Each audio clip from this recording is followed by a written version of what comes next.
One second అండి, screen share చేస్తున్నాను.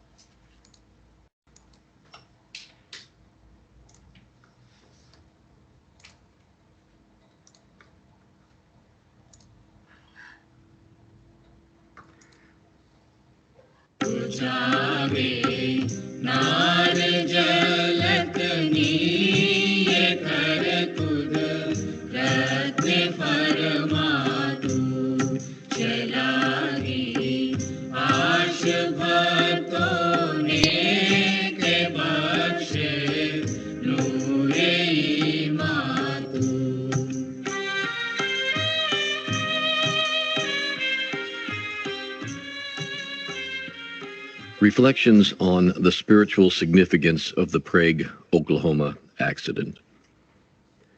When Meher Baba first came to America in the early 1930s, he made several references to his work with America and to America's potential for spiritual growth.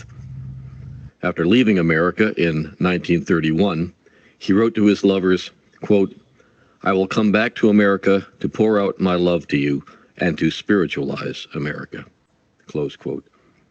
Before leaving for his trip to the West in 1932, Baba told a reporter for the Associated Press, quote, "The only miracle for the perfect man to perform is to make others perfect too. I want to make the Americans realize the infinite state which I myself enjoy," close quote. When he arrived in New York City in 1932, journalist Frederick Collins asked Baba about America's problems. Baba replied, quote, "America has great energy, but a great deal of it is misdirected, and misdirected energy produces destructive complexes, and these in turn produce fear, greed, lust, and anger, which result in moral and spiritual decay," close quote. జై బాబా. ఇది actually doctor James న్యూవెల్ అని అమెరికాలో ఆయన ఆయన బాబా ప్రేమికుడు, ఆయన మంచి విద్యావేత్త కూడా. ఆయన రీసెంట్గా అవతార్ లెగసీ కార్యక్రమానికి ఆయన ప్రజెంట్ చేసిన ప్రజెంటేషన్ ఇది. ఈ ప్రజెంటేషన్ ఏంటంటే, అమెరికాలో బాబాకి యాక్సిడెంట్ జరిగింది 1952లో. అది ప్రేగ్ అనే ప్రాంతంలో, ఒక్లహోమా రాష్ట్రంలో జరిగిందనమాట. అది ఆ ఒక్లహోమాలో అక్కడ జరిగిన ఆ యాక్సిడెంట్ తాలూకు ఆధ్యాత్మిక ప్రాధాన్యత ఏంటి అనే విషయాన్ని ఆయన చాలా అద్భుతంగా చారిత్రాత్మకమైన వాస్తవాలతో మన ముందు ఉంచడం జరిగింది. సో నాకు అది నచ్చింది. సో దాన్ని యాక్చువల్లీ చాలా రోజుల నుంచి నేను అంటున్నాను, దీన్ని నేను తర్జుమా చేసి చెప్తానని. సో దాన్ని ఇవాళ అవకాశం వచ్చింది. సో బాబా దాంట్లో మొట్టమొదటిగా ఆయన ఇలా ప్రారంభిస్తున్నారు. మెహర్ బాబా 1930 ప్రాంతాల్లో అమెరికాకి వచ్చేసినప్పుడు చాలాసార్లు అమెరికా యొక్క సంభావ్యత గురించి, ఆధ్యాత్మిక పురోగతి గురించి ఆయన చాలాసార్లు సంకేతాలు ఇవ్వడం జరిగింది. అదేవిధంగా 1931లో అమెరికా వదిలి వెళ్తున్నప్పుడు ఆయన తన ప్రేమికులకి ఈ విధంగా రాశారు, "నేను అమెరికా తిరిగి వస్తాను, నా యొక్క ప్రేమని కుమ్మరిస్తాను, అమెరికాని ఆధ్యాత్మికం చేస్తాను" అని చెప్పి బాబా చెప్పడం జరిగింది. అదేవిధంగా 1932 పాశ్చాత్య దేశాల పర్యటన సమయంలో ఆయన అసోసియేటెడ్ ప్రెస్ నుంచి ఒక విలేకరి ఆయన ఒక ప్రశ్న అడగడం జరిగింది. ఆ జరిగినప్పుడు ఆ విలేకరికి ఇచ్చిన సమాధానం బాబా ఏంటంటే, పరిపూర్ణమైన మానవుడు అంటే, ఇక్కడ పరిపూర్ణ మానవుడు ఎవరు? అవతారుడు ఒక్కడే. ఆ పరిపూర్ణ మానవుడు ఒకే ఒక్క అద్భుతం చేస్తాడట ఆయన. అదేంటంటే, ఆ అద్భుతం ఏంటంటే, తనలాగే ఇతరులను కూడా పరిపూర్ణత అంటే వాళ్ళని కూడా పరిపూర్ణలు చేయడం అన్నమాట. అదేవిధంగా బాబా ఏమంటారంటే ఇక్కడ, నేను ఈ అమెరికన్లను నా యొక్క అనంత స్థితి గ్రహించేటట్టు చేసి, నేను ఏదైతే అనుభవిస్తున్నానో అనంత స్థితిని అది అనుభవించేటట్టు చేస్తాను అని చెప్పి బాబా ప్రస్తావించడం జరిగింది. అదేవిధంగా 1932లో ఫ్రెడరిక్ కొలిన్స్ అనే ఒక జర్నలిస్టు అమెరికా యొక్క సమస్యల గురించి అడిగినప్పుడు బాబా ఈ విధంగా సమాధానం చెప్పారు. అమెరికాకి చాలా గొప్ప శక్తి ఉంది. అది ఎంత గొప్ప శక్తి అంటే, అది గొప్ప శక్తి మిస్‌డైరెక్టెడ్, అంటే తప్పుడు మార్గంలో వెళ్తున్నది ఆ శక్తి. తప్పుడు మార్గంలో ఏదైనా, ఏ శక్తికైనా తప్పుడు మార్గంలో వెళ్ళేటట్టయితే విధ్వంసకమైన క్లిష్టతను అది పెంపొందిస్తుంది. ఆ విధ్వంసకమైన క్లిష్టత పెంపొందించడం వల్ల భయము, అత్యాశ, కామము, క్రోధము మరియు నైతిక మరియు ఆధ్యాత్మిక విలువలు క్షీణిస్తాయి అని చెప్పి స్వయంగా బాబా చెప్పడం జరిగింది. When returning from that 1932 trip, he told a reporter in Ceylon in January 1933, quote, "My reason for starting in America is that America, being the most deeply engrossed in material things and suffering the most in consequence, is the soil on which a new spiritual rebirth will first take place. America requires only the guiding hand of a master to redirect its material powers to the heights of spirituality." Close quote. నేను నా కారణం అమెరికాలో నేను ప్రారంభించడానికి జవాబా ఇది 1932 ఆయన బాబా పశ్చిమ దేశాల పర్యటన నుంచి తిరిగి వస్తున్నప్పుడు సిలోన్లో బాబా ఒక విలేకరికి ఆయన ఇంటర్వ్యూ ఇవ్వడం జరిగింది. ఆ విలేకరితో ఇలా అన్నారట, ఏమనంటే, నేను అమెరికాలో ప్రారంభించడానికి కారణం ఏంటంటే, అమెరికా ఈ యొక్క బాహ్యమైన భౌతికమైన విషయాల్లో మునిగిపోయి ఉంది పూర్తిగా.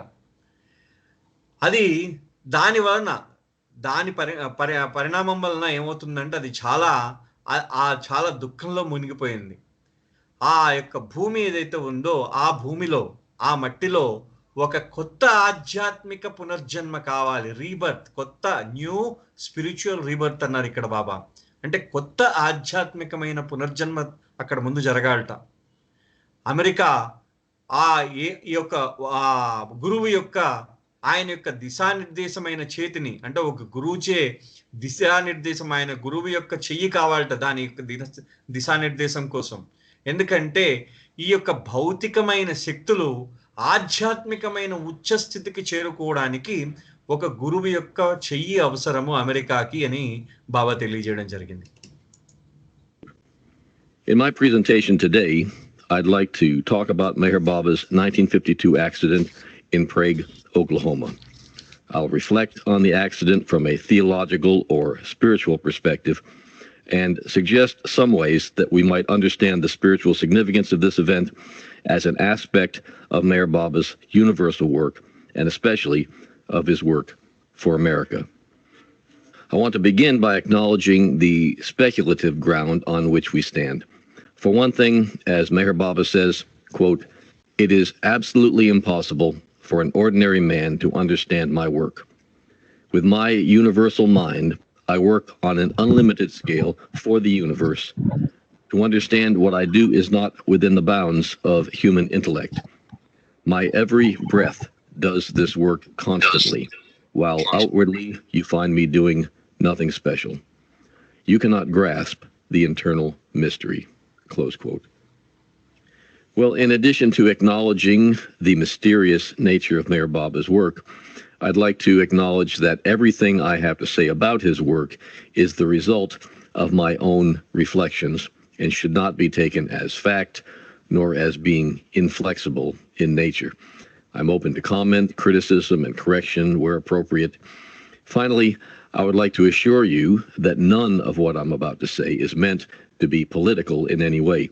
My sole purpose is to explore the significance of Meher Baba's work, and especially his suffering in America, and how his suffering may be related to his work of unbinding some of America's most tightly bound karmic ties. Okay. ఇవాళ మీకు నేను ఏ వివరణ అయితే మీకు సమర్పిస్తూ ఉన్నానో దాంట్లో నేను మెహర్ బాబా యొక్క 1952లో ప్రేగ్ ప్రాంతంలో ఒక్లహోమా రాష్ట్రంలో జరిగిన ఆ ప్రమాదం గురించి నేను ప్రస్తావిస్తున్నాను, దాంట్లో మాట్లాడదాం అనుకుంటున్నాను. ఏదైతే నేను మాట్లాడదాం అనుకుంటున్నానో అదంతా వేదాంతపరంగా ఆధ్యాత్మిక దృష్టికోణంతో మాట్లాడతాను. ఆ తర్వాత కొన్ని సూచనలు చేసి నేను ఏదైతే గ్రహించి ఉన్నానో ఆ గ్రహించిన వాటికి కొన్ని సూచనలు, వాటి యొక్క ఆధ్యాత్మిక ప్రాధాన్యత ఏంటి, ఆ తర్వాత మెహర్ బాబా యొక్క విశ్వ కార్యక్రమం ఏంటి, ఆ విశ్వ కార్యక్రమానికి అమెరికాని ఎందుకు ఎంచుకున్నారు అని దాని గురించి నేను మాట్లాడతాను. నేను ముందుగా నేనేంటంటే ఇదంతా ఊహాత్మకమే అయినా నేను ఊహాత్మకమైన ఒప్పుకుంటూ బాబా ఇలా అన్నారని ఆయన చెప్తున్నాడు. ఏమనంటే సాధారణ మానవుడికి బాబా అన్నారట ఇలాగా, సాధారణ మానవుడికి నా యొక్క పనిని గ్రహించడం చాలా దాదాపుగా అసాధ్యము. ఎందుకంటే నా యొక్క వ్యాప్తకమైన మనస్సుతో నేను అపరిమితమైన స్థాయిలో ఈ యొక్క విశ్వంలో పనిచేస్తూ ఉంటాను. దాన్ని అర్థం చేసుకోవడము మీ యొక్క మానవుడి యొక్క పరిమితమైన బుద్ధితో దాన్ని అర్థం చేసుకోవడము చాలా కష్టము. నా యొక్క ప్రతి శ్వాస కూడా ఈ విశ్వ కార్యక్రమం నిరంతరం చేస్తూనే ఉంటుంది. బాహ్యంగా నేనేమి చేసినట్టే కనిపించకపోవచ్చు, కానీ ఆంతరంగికమైన మర్మము మీరు ఎన్నడూ గ్రహించలేరు అని చెప్పి బాబా తెలియజేశారట. అందుకని అంటే బాబా యొక్క ఆంతరంగిక కార్యక్రమం మర్మం మనం తెలుసుకోలేమని బాబా ఆయన చెప్తున్నాడు. చెప్తూ దీంతో ఇంకో మాట అంటున్నాడు అనమాట ఆయన. ఎందుకంటే బాబా యొక్క మార్మికమైన ఈ కార్యక్రమం, బాబా యొక్క కార్యక్రమం, విశ్వ కార్యక్రమం యొక్క మార్మికమైన గుణము మనము తెలుసుకోలేని వారమై ఉన్నా కానీ నేను ఏదైతే దీని ద్వారా ప్రస్తావించదలుచుకున్నానో అదంతా నా మనోప్రతిబింబమే. నేను నా అంతటి నేను నా మనసులో ఏదైతే నేను అనుకున్నానో అది ప్రతిబింబించిన రిఫ్లెక్షన్స్ అంటున్నాను. అందుకని అవి ఆ ప్రతిబింబించిన ఆలోచనలే. నేను మీ యొక్క వ్యాఖ్యలకు కానీ, విమర్శలకు కానీ, దిద్దుబాట్లకు కానీ నేను ఎప్పుడు సిద్ధమే. అవసరమైతే నేను ఎప్పుడు సిద్ధమే. అదేవిధంగా నేను ఇంకో విషయం కూడా మీకు తెలియజేస్తున్నాను ఏంటంటే, ఈ యొక్క ఏదైతే నేను మీకు ఇప్పుడు సమర్పిస్తూ ఉన్నానో దానికి రాజకీయంగా ఏ విధమైన దానికి రాజకీయంతో ఏ విధమైన సంబంధం లేదు. నేను మెహర్ బాబా యొక్క కార్యక్రమాన్ని ఆయన ఏదైతే క్లేశము అమెరికా కోసం ఏదైతే దుఃఖం అనుభవించారో దానినే అన్వేషిస్తూ ఆ యొక్క దుఃఖము మెహర్ బాబా యొక్క దుఃఖం ఆయన ఏదైతే వేదన అనుభవించారో ఆ యొక్క అమెరికా యొక్క బంధం తొలగించడానికై, అంటే చాలా బిగువుగా ముడిపడి ఉన్న కర్మబంధాలు తొలగించుటకై, అది అక్కడ ఆయన భలే వర్డ్ చాలా గొప్పగా వాడాడు. టైట్లీ బౌండ్ కార్మిక్ టైస్ అంటే టైట్లీ అంటే బిగువుగా ముడిపడి ఉన్న కర్మబంధాలుట. అవన్నీ అమెరికాకి ముడిపడి ఉన్న కర్మబంధాలని ఆ బంధనాలు అన్బైండ్ చేయడానికి, తొలగించడానికి ఆయన మెహర్ బాబా ఆ దుఃఖాన్ని అనుభవించారు అని చెప్పి ఆయన చెప్తూ ఆయన ప్రస్తావిస్తున్నాడు. ఇంక ముందుకు సాగుతున్నాడు ఇలాగా.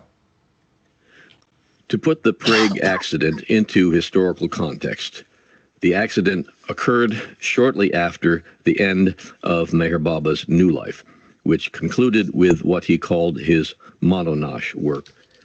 This work was followed by what Meher Baba called his life phases. These were comprised of his complicated free life phase, which began on March 21st, 1952, his full free life phase, which began on July 10th, 1952, and his fiery free life phase, which began on November 15th, 1952. Meher Baba's Mononash phase took place over a 4-month period from October 16th, 1951 to February 1952. Before commencing this work, which was to be the culmination of his new life, Meher Baba wrote to Elizabeth Patterson to confirm to her and his lovers in the West that he planned to travel to America immediately following the completion of this work. బాబా ఇలా అన్నారనమాట. ఆయన ఇలా అంటాడు, ఈ యొక్క Prague ప్రమాదం యొక్క చారిత్రాత్మక నేపథ్యం గురించి మనం తీసుకుంటూ, ఈ యొక్క ప్రమాదం ఎప్పుడు జరిగిందంటే మెహర్ బాబా యొక్క నవజీవనం అనే కార్యక్రమం ఆఖరులో ఆయన తన మనోనాష్ అనే కార్యక్రమం ముగించిన తర్వాత ఈ మెహర్ బాబా యొక్క జీవన దశలు, మెహర్ బాబా ఆయన చెప్పినటువంటి లైఫ్ ఫేసెస్ అంటే జీవన దశలు సమయంలో ఈ యొక్క ప్రమాదం జరిగింది. ఈ జీవన దశలు ఇలా 3 విధాలుగా ఉన్నాయి. ఏంటంటే దాన్ని క్లిష్టమైన స్వేచ్ఛాయుత జీవనం అంటే కాంప్లికేటెడ్ ఫ్రీ లైఫ్ అనేది మార్చి 21వ తారీఖు 1952న ప్రారంభమైంది. అలాగే పూర్తి స్వేచ్ఛాయుత జీవన దశ అనేది జూలై 10, 1952లో ప్రారంభమైంది. తీక్షణమైన స్వేచ్ఛా జీవన దశ అనేది అది నవంబర్ 15, 1952లో ప్రారంభమైంది. మెహర్ బాబా తన మనోనాష్ కార్యక్రమం ప్రారంభించి 4 నెలలు అంటే మెహర్ బాబా యొక్క మనోనాష్ కార్యక్రమం 4 నెలల పాటు సాగింది. అక్టోబర్ 16, 1951 నుండి ఫిబ్రవరి 1952 వరకు ఈ కార్యక్రమం సాగింది. ఈ యొక్క కార్యక్రమం సాగినప్పుడు బాబా ఈ కార్యక్రమం ప్రారంభించే ముందు, మనోనాష్ కార్యక్రమం ప్రారంభించే ముందు ఆయన ఈ యొక్క అంటే ఈ మనోనాష్ కార్యక్రమాన్ని ప్రారంభించే ముందు ఈ మనోనాష్ కార్యక్రమం ఏంటంటే ఆ యొక్క నవజీవనానికి పరిసమాప్తి అన్నమాట. ఆ నవజీవనానికి పరిసమాప్తి అయిన దశలో బాబా ఎలిజబెత్ ప్యాటర్సన్ కి ఈ విధంగా రాశారు. ఏంటంటే తన పాశ్చాత్య ప్రేమికులకి బాబా తెలియజేయమన్నారట, ఆయన అమెరికా వస్తానని, తన ఈ కార్యక్రమం అంతా అయిపోయిన తర్వాత అమెరికా వస్తానని తెలియజేయమన్నారట బాబా. In October 1950, he asked her to circulate the following message.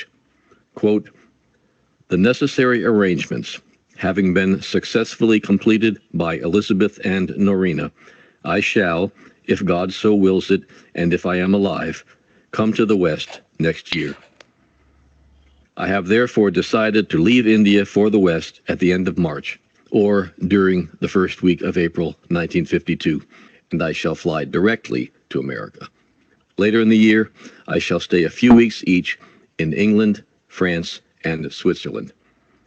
In order that the results of my work from October 16, 1951 to February 1952 may be fully manifested in the Western world, either with the fullest success or as an utter failure, I must be in seclusion for the first 2 weeks of my stay in America.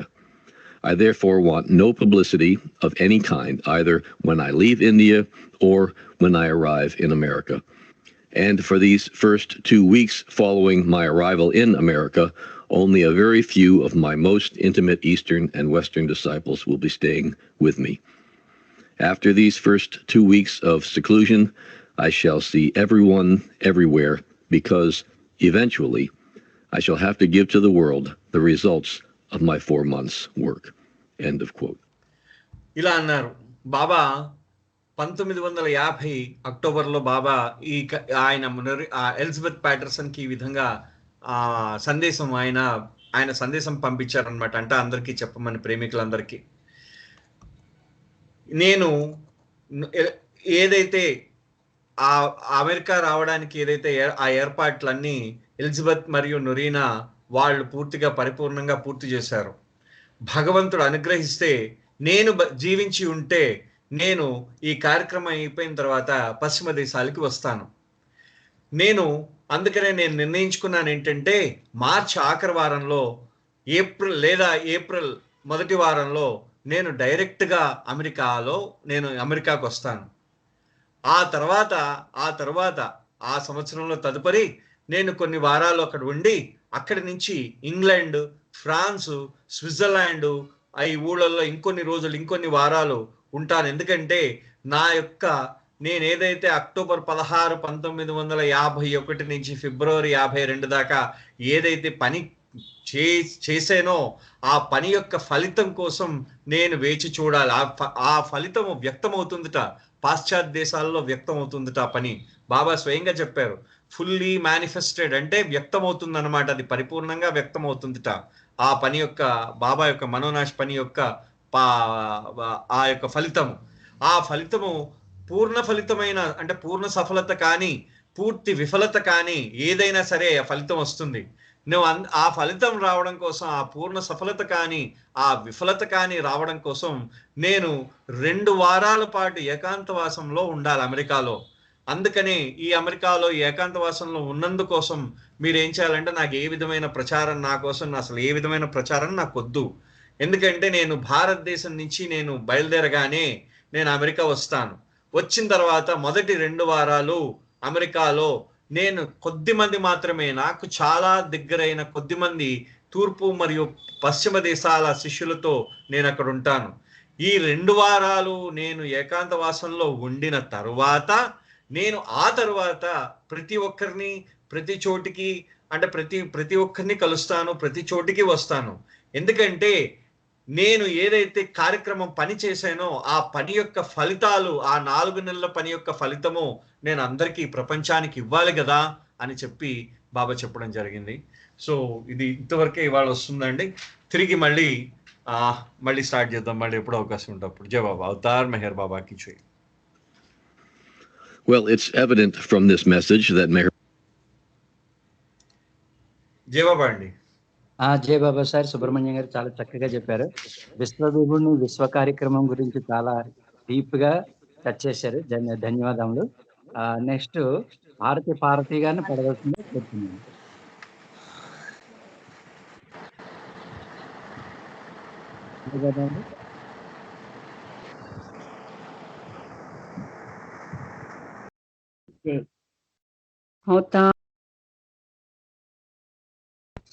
अवतार मेहर बाबा की जय. सनातन पुरुषुडवु नीके प्रभु मा मनसु हारतुलु पलुकके ఎదలు దోచిన నీకివే మా ప్రేమ హారతులు. సనాతన పురుషుడవు నీకే ప్రభు మా మనసు హారతులు పలుకకే ఎదలు దోచిన నీకివే మా ప్రేమ హారతులు. ప్రభుని ప్రేమకే వశమై సమస్తము నీవే అన్నాము. సదా నీ నామస్మరణముతో ఇలాగే బ్రతుకుచున్నాము. మెహిరుమా తత్వమెరిగిన నీకివే మా మనస్సు హారతులు. ప్రేమతో ఆదరించిన నీకివే మా ప్రేమ హారతులు. కనులలో నిండిపోయెను నీ రూపం మందహాసముతో కనగనిను పండిపోయెను మా తపన. నీదు చింతనతో అనంత ప్రేమమయుడవు నీకివే మా మనసు హారతులు. అనాదిగా అవతరించిన నీకివే మా ప్రేమ హారతులు. ఎలాగో నిన్ను చేరుటకే కదా మా ప్రాకులాటంతా. అలాగని శోధనము చేస్తే ప్రభు మా ఊపిరనెంత పరాత్పర పరమ పావన నీకివే మా ప్రేమ హారతులు. అగోచర ఆది అంతము లేని నీకే మనసు హారతులు. సనాతన పురుషుడవు నీకే ప్రభు మా మనసు హారతులు. పలుకకే ఎదలు దోచిన నీకివే మా ప్రేమ హారతులు. పలుకకే ఎదలు దోచిన నీకివే మా ప్రేమ హారతులు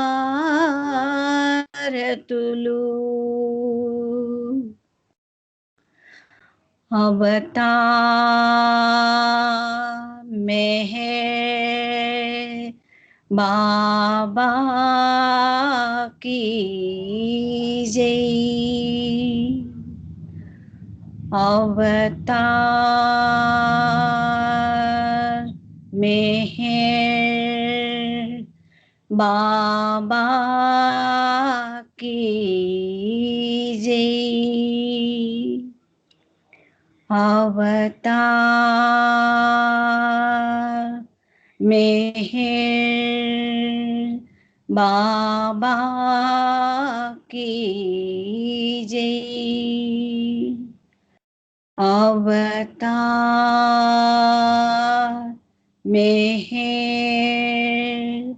बाबा की जय। प्रेमावतार मेहर बाबा की जय। मौनावतार मेहर बाबा की जय। परात्पर परब्रह्म अवतार मेहर बाबा की जय। जय बाबा। థ్యాంక్ యూ బాబా. జయ బాబా అండి. పార్వతి గారు చాలా చక్కగా హారతి ఇచ్చారు. ధన్యవాదములు. ఈ రోజు ఈ కార్యక్రమం ఈ రోజుతో ముగియడం జరిగింది. సో అందరికీ కూడా జయ బాబాలు. బాబాకు కూడా ధన్యవాదాలు తెలియజేసుకుంటూ అందరికీ గుడ్ నైట్ అండి. జయ బాబా.